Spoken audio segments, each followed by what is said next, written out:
ఇవాళ పండగ కదా అండి, కొంచెం పిండి వంటలు చేసుకోవాలి కాబట్టి పులిహార బూరెలు చేస్తున్నాము. అదేదో చిన్న వీడియో తీసి మీ అందరికీ పెడదామని చెప్పి చేస్తున్నాను. నిమ్మకాయ పులిహార ఎలా చేయాలో చూపిస్తాను. అందరూ చేస్తారు అనుకోండి, అయినా మీకు కూడా నేను పెట్టి చూపిద్దామని చెప్పేసి చేస్తున్నాను. ఇప్పుడు పులిహారకి అన్నం వండాను, పళ్ళల్లో వేసాను. ఇప్పుడు పచ్చిమిరకాయలు తరుగుతాను, కరివేపాకు, అల్లము, దాంట్లో పోపు వేస్తాము. శనగపప్పు, మినపప్పు, ఆవాలు, జీలకర్ర, ఎండుమిరపకాయలు, ఇంగువ, పల్లీలు ఇవన్నీ వేసి నూనెలో వేసి పోపు వేసి దాంట్లో వేస్తాను. ఇది నేను చూపిస్తాను. ఒక సెకండ్ ఆగండి. పొయ్యి వెలిగిస్తున్నా.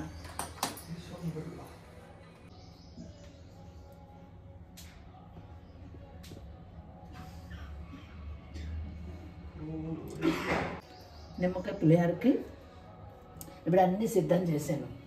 ఇదిగో అన్నం వండేసాను. ఓకే, మిరపకాయలు తరిగేసాను. ఎండుమిరపకాయలు, పచ్చిమిరపకాయలు, కరివేపాకు, అల్లము, పల్లీలు, శనగపప్పు, మినప్పప్పు, ఇంగువ, ఏ ఇంగువైనా వాడుకోవచ్చులేండి, జీలకర్ర, ఆవాలు, కొంచెం పసుపు. మెయిన్ నిమ్మకాయ పులిహోర కాబట్టి నిమ్మరసం. అంటే నేను నిమ్మకాయలు కట్ చేసి సీసాలో పోసి రసం పెట్టుకున్నాను. మనం అప్పటికప్పుడైనా చేసుకోవచ్చు, లేకపోతే రసం తీసి పెట్టుకున్నా రసం వేసి చేసుకోవచ్చు పులిహోర. ఇప్పుడు నేను పులిహోరకి పోపు వేస్తాను. చూడండి, ఆవాలు ముందే వేస్తున్నాను, ఎందుకంటే కొంచెం పట్లాడాలి కాబట్టి.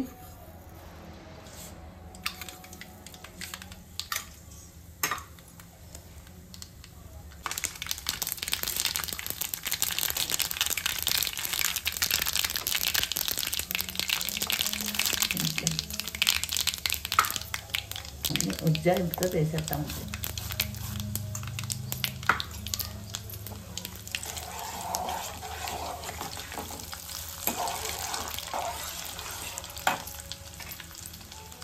పల్లీలు,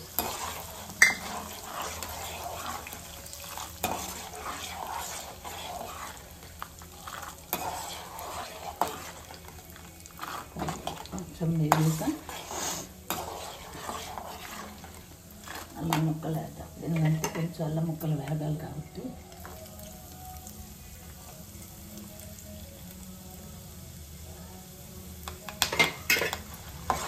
బాగుంటుంది, వేగితే బాగుంటుంది అల్లం ముక్కలు.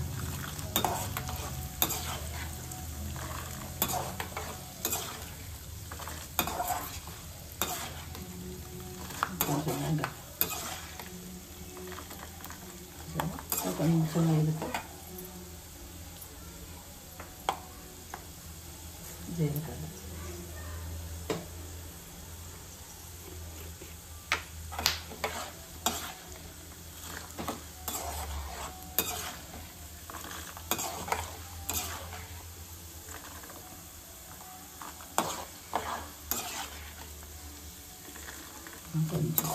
కొంచెం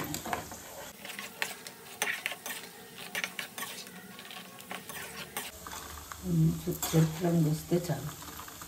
చూసారా, వచ్చింది. ఎరుపు రంగు వస్తే చాలు. ఇప్పుడు ఎండుమిరపకాయలు.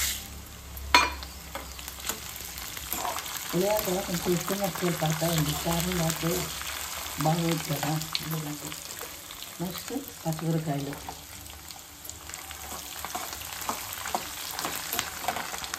కరివేపాకు,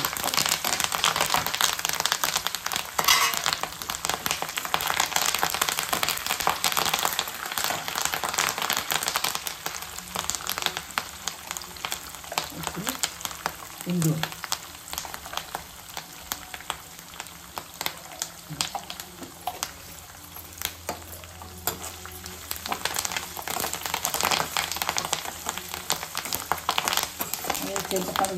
చింతపండు పులిహోర అయితే ఈ పోపు అయిపోయి ఇంట్లో చింతపండు మగ్గు చక్కగా వేసేసి దాన్ని మనం ఉడికించుకోవాలి. బాగా దగ్గర పడే వరకు ఉడికించాలి.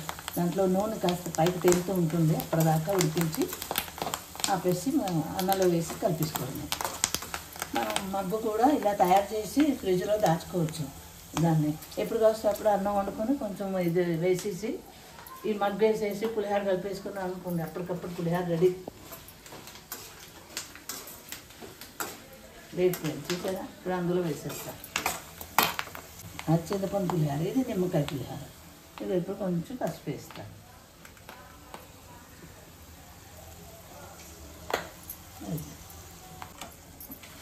ఇప్పుడు ఇందులో వేసేస్తాం చూడండి.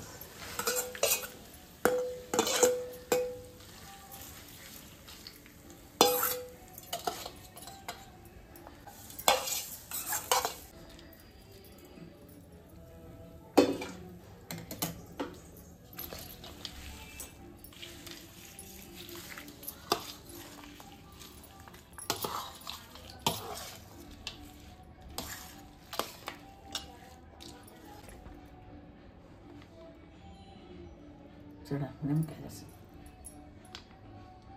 ఈజీగా అయిపోయి పులిహార. చింతపండు పులిహార అంటే కొంచెం కష్టపడాలి.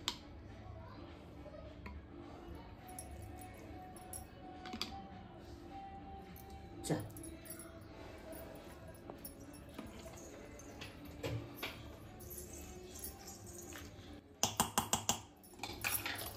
చేతితో కలిపితే బెస్ట్గా ఉంటుందండి. చెంచాలతో గరిటెలతో కలుపుతారు,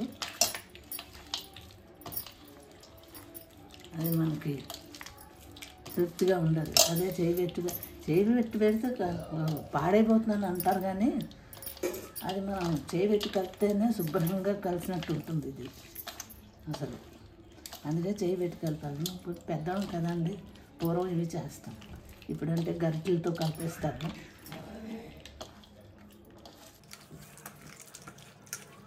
రుచికి సరిపడా కొంచెం ఉప్పు వేసుకోవాలి ఇందులో.